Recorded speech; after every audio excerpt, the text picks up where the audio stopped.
Knows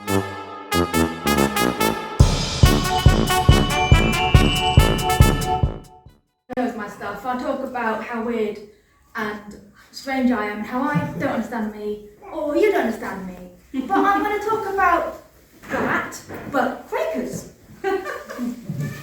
So my fellow friends with a lower and capital F, I want to talk about how confusing we are as Quakers, because we are. I have not found a religion so weird and confusing and illogical and contradictory as us so far. And by the way, Quakerism sounds a bit like a mindset of an earthquake, doesn't it? So, I think I'm going to start or end this by roasting us completely. For those who don't know what roast is, I'm not bringing a nut roast to eat today. I'm going to take the mickey out of our religion because it's the best way to show love. So at the very beginning, George Fox could not think of the right name for Quakers. So he decided to go with two, and one being a nickname. Because that's not confusing enough for everybody else, because everybody in the world thinks that we make oats rather than chocolate, and that we wear big black top hats and dark clothes rather than colourful clothes. And I think the fact that we have a nickname is quite appropriate for us, because it sounds more like a person rather than a religion, which I think really suits us, having a name that is confusing and doesn't make any sense. So, we're known as Quakers because we quake. And of course we all know what we are quaking at. That's right, conflict. I've never known a group of people so bad at conflict management. We manage it by avoiding it completely at all costs. Or just by being passive-aggressive. Because, you know, passive aggression does not count. So we're known for getting arrested in World War II for not fighting, but we passive-aggressively glue ourselves to the floor to tell the other people in the world that we know right and they are wrong. And that's not causing conflict. Which kind of brings us to our rules, or should I say suggestions. We all know that we have 5 main testimonies: faith, simplicity, peace, equality, and the other one. I say we have 5 suggestions of testimonies, but it's because I don't think anybody in this room follows all of them, and at least not completely or well. I certainly, as I just proved right now, cannot remember them all. Now sometimes I go through them, and I've remembered the one I forgot last time, but I've forgotten another one. So I think it should be 4.5 suggestions. And the other thing is, it's not rules because that would be conflict. I mean, I love that. I love the fact that we're so scared of conflict, we can't tell each other what to do. God forbid, non-denominational belief system forbid, but we tell other people what is right and wrong. Talking of gods, let's go back to the faith testimony. I don't know a faith system but has not decided on one god or goddess. So yes, sometimes in faith systems there is more than one goddess. But you're supposed to choose one type of god or goddess from one system. So we can't even make our minds up on that. And I don't know any faith system that has agnostics or atheists in it.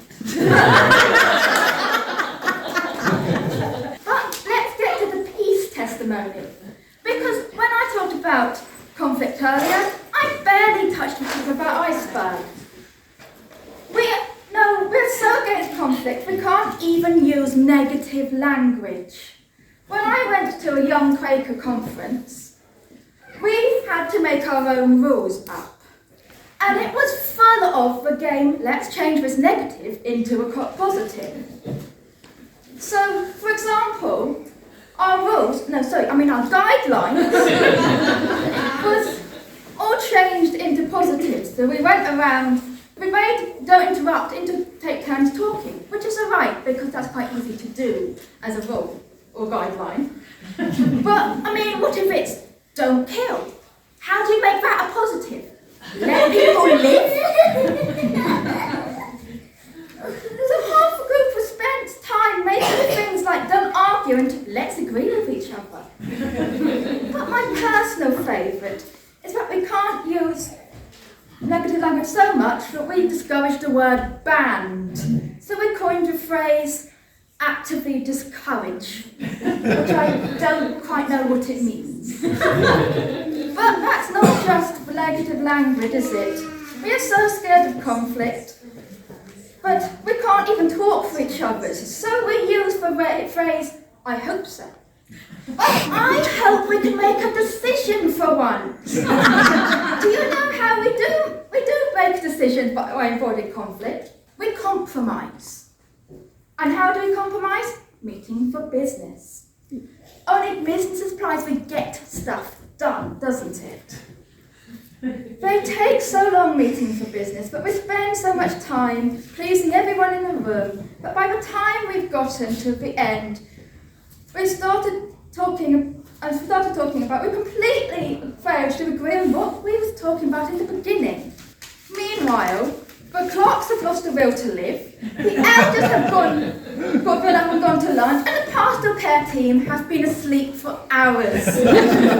Our discernment meeting is so long that we will go in on whether we should have milk or sugar in our tea and come out deciding that we should have black coffee. That's not the question we started with. And here's one I endured for you earlier. In Young Quaker Business meeting, in Quaker Senior Conference, which is a young group, we all had a meeting for business to decide what the theme for the theme discipline next year was.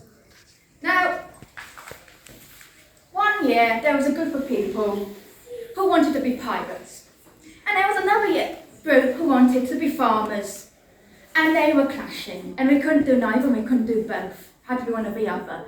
Meanwhile, while they were literally clashing over it, everybody else was like, we are literally going into our biscuit time. I have no idea what I think half of us left in the end. I don't know what we did next year. I don't know the end of that story, it went on for so long. Do you know what else we can't decide on though? Everything. Sometimes I think our organisation technique is like the Big Bang. No, not devoid of God, but it looks like a mess, but suddenly it all comes together in the end and life is created from it. It looks like we couldn't organise a brew up in a brewery, which we're not supposed to do because we're not supposed to drink. But somehow we managed to. It's absolutely amazing. But my favourite thing about Quakers is our insistent need for the simplicity testimony. Most Quakers I know are middle class. Yet you go into their houses and you think they have no money because they choose the simple life. I really admire it. I'm like water. I expand with my earnings.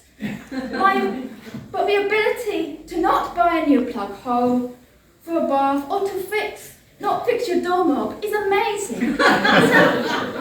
Yes, I'm a bad Quaker then because I like working doorknobs. So be it. I really truly admire them, how they go to the lengths to go through the 4.5 suggestions. 5 testimonies. And I'm still struggling with peace of mind. And Quakers are using tissues until they fall apart. So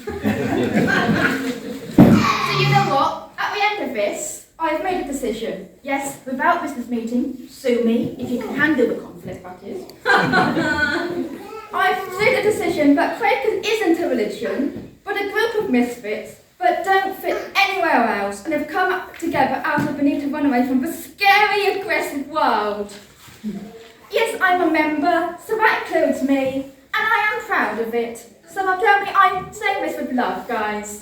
So here's to us, a group of passive-aggressive, indecisive, unorganised, paradoxical, confusing, people-pleasing misfits that we are.